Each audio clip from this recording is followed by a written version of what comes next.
বিসমিল্লাহির রহমানির রহিম। এটা হলো জামাল কোঠার গাছ, কেউ বলে কচার গাছ। এই গাছই পরিচিত।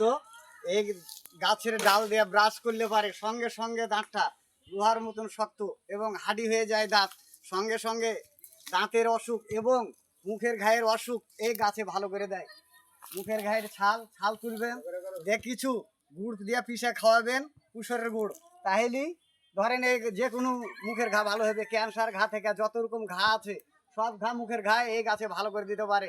গুণাগুণ সঙ্গে সঙ্গে ব্রাশ যদি করেন, ছোট বাচ্চা ছেলেকে ব্রাশ করা হবে না 7 বছর পর্যন্ত, মানে দাঁত উঠে যাওয়ার পর ব্রাশ করতে হবে, নাতে আর 2 বছর দাঁত উঠতে বেশি দিন লেগে যাবে। আর এই গাছ দিয়ে যদি আপনারা ব্রাশ করেন, তাহলে আপনার দাঁত সঙ্গে সঙ্গে হাঁড়ি হয়ে যাবে এবং দাঁতের কোনো বিষ ব্যথা থাকবে না। এই যে এইভাবে ব্রাশ করবেন, সঙ্গে সঙ্গে আঠাটা একটু লাগাবেন, কোনো বিষ ব্যথা সম্পূর্ণ হারাই যাবে।